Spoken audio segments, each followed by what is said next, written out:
Hello, YouTube! It's us again. Exactly what the internet didn't need.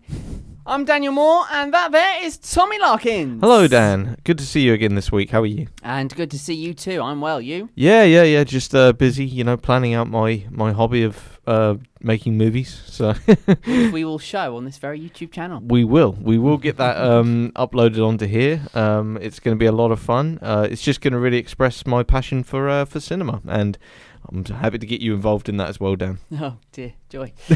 So, due to a technical issue, or several of them actually, we haven't been able to get our final animated 90s April upload onto YouTube in time for April. But it's there now. It's Yes. fine. All is good. So, we're now in May. Almost halfway through the year. That's scary, isn't it? Very That's really, scary. really scary. Very, very scary. And speaking of scary, it is the start of... Marvel May, where we Now- talk about Marvel superhero films. Now, this is a very grey area for you, I know, Dan. It is, because every time I think Marvel, I just think, oh, here we go again. It's just one of those things. You know when something gets so much hype, but you don't see it, and it starts to annoy? Yes. Little bit like that. Yep. Minus a title or two. Very important. I mentioned that, of course. Which we will be touching upon during Which this we will month. be touching upon. Now, for those of you watching on YouTube, I'm just going to assume that you're watching this because you are a Marvel fan, in which case everybody in the room, which is just Tommy, and you guys watching at home, all hate me. So, Tommy, what film are they hating me for this week? So I figured I'd go for an old school one. This film came out in 2005. Yep. It's a Marvel superhero film. This is before Marvel became big, before Iron Man and Thor and all that came when out. they worked for it. Well, yeah, when it was just independent, more independent-esque films. This one is called Fantastic Four, which came out in 2005. It's rated 12A, I believe, very standard. I just want to point out something really annoying what you just said. What? Fantastic Four, 2005. They couldn't have released it a year earlier, could they? They probably were going to, but The Incredibles came out the year before. It did. And there's a lot of similarities between The Yeah. Incredibles and this film, There which is. I will be getting into during my reading. Oh, absolutely. So Marvel had hit some highs in the early 2000s with X-Men, Spider-Man and their sequels. But when it came to the first ever Marvel superhero group's big screen debut, this film shamefully underperformed for the general audience, which is a shame. I actually hold a soft spot for it, as I view it as a silly family comedy, and it actually works that way. But if you were expecting The Dark Knight or Spider-Man 2 with this movie, you will be disappointed. The cast is 80% cast well, with Ioan Gruffudd, who I'm trying to think of a film you may have seen him in.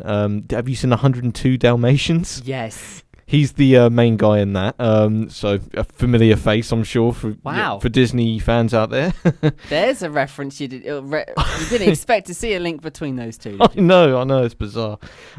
Chris Evans plays the Human Torch. Yep. He went on to play Captain America in Yep. the Avengers films and such. I knew that. Yeah, Chris Evans hit some good jokes in this film as the Human Torch.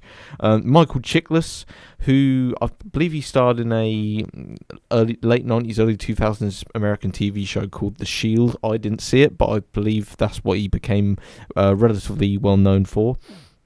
He plays the Thing in this film, and it will be hard to see anyone else play that role, because I think he plays the role very, very well in this version. Julian He's got a funny surname. Just bear with me on this one. So it's Julian McMahon. Right. Julian McMahon. You tried. I tried my best. Well, this Julian guy, he does well as Doctor Doom, the villain, Yeah. despite him not being given much to do and his origin story being very Green Goblin-esque. So it copies a bit from the original Spider-Man film. So it's not all that great. Jessica Alba is the miscast one for me in this film as the Invisible Woman. It is not that she is a bad actress in the film or anything. It is more the fact that she's trying to buy, or that we've all got to try and buy this, that This super model of hotness is meant to be a scientist on Reed Richards' IQ level, as well as having insecurities of feeling unseen. Of course, attractive women have insecurities, but it just comes across very left field for this character. It would be interesting if the characters acknowledged how beautiful she looks, assumes her confidence, and then show hints of the vulnerability beneath. I think that's something that they could have done differently in this, but ultimately, you know, it's just a way of showing that the character can succeed through her love of science and not through her looks as such. Do you think that's a bad casting decision, or do you think it's a bad story? I think to avoid the problem all round, they could have cast a different actress, I think. But the fact that they did cast Jessica Alba, I think they could have still treated her like, okay, yeah, she looks great, but she's a vulnerable person on the inside. But they don't display that at all, you know. It's almost like they just cast her just for eye candy in the film, you know. Yeah. And that's really, and it's not fair on us. It's not fair on her either, you know. Yep. But hey ho, the film itself is quite fun, considering a very similar film came out just the year before, The Incredibles. Very good film. The writers for this film had to scrap a lot of ideas that Pixar used earlier. So this film was going to be a lot different, this Fantastic Four film, but then the Incredibles came out a year before while they were filming, and they realised, oh no, we've got to change some stuff because Incredibles have stole all our ideas. Disney have got money. yeah. They will annihilate her. Because this was produced by 20th Century Fox way back when 20th Century Fox wasn't owned by Disney. Yes. So they were enemies back then. Yeah. But yeah, it's just my have they come a long way now. To close, the plot to this film is very basic, but you can have fun with the characters nonetheless. The soundtracks contain some wonderful mid-2000s pop rock tunes from bands like Sum 41 and Ben Moody. But Sum 41, I do love Sum 41. They're one of my favourite bands, so again, another soft spot for this movie. The sequel got things a little bit more interesting, but still falls into the same category as this film. A silly, fun family film that is made to look like a masterpiece in comparison to its god-awful 2015 reboot, which we have spoken about, I believe, before, which is ranked as probably my least favourite film of all time. Wow. So these films aren't that bad in that regard. So on that note, I'm going to award this film 2.5 stars out of 5. So it's half there. Wow.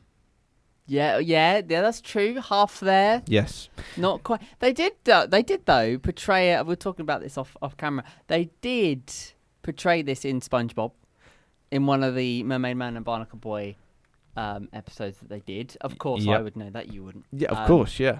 And it seems like they did it justice as well. Pun intended. Well, yes. No, I got the pun, actually. Yeah, well, I actually think Nickelodeon did a better job, and obviously a year before that, Disney wiped the floor with the pair of them. Yeah. Do you know what year that episode of SpongeBob aired at all? I don't, actually, but I think I've got it open on one of my tabs. I'm interested in seeing if that fell into place around 2004, 2005 era. I think it probably would have done. It's saying here, Super League of Acquaintances. Here we go. We've got the SpongeBob fandom here. Always handy to go on a fandom. You've got a character list here. You've got Quickster, Captain Magma, Elastic Waistband, and Miss Appear. Right? I'm surprised Squidward isn't the supervillain in that episode, to be fair. Oh, the International Justice League of Super Acquaintances. Does it have air date on there? It doesn't have an air date. Let's just include that in our Google search. Broadcast date. I'm just very interested in I'm interested too. I want an answer to this. I just want to know if that SpongeBob was smart enough to have done this before both of those films came out. Is it gonna give? Come on, give us a year. It should have had it on the fandom. No, the fandom wasn't about the episode. Here we go. Hold your horses. Air date, third one down. Air date 2002. 2002? That can't be right. So this was definitely done before both The Incredibles and The Fantastic Four. Cannot be right. No, I might not have looked at the right episode. I'd cross-reference it, but if that's true, then, SpongeBob a genius. Okay. Sis. I think, Tommy, we come back next week and we actually go ahead and Put that theory to rest. We need to verify that. That needs verification. Sure. That needs verification. Well, Tommy, an exciting opener to the month.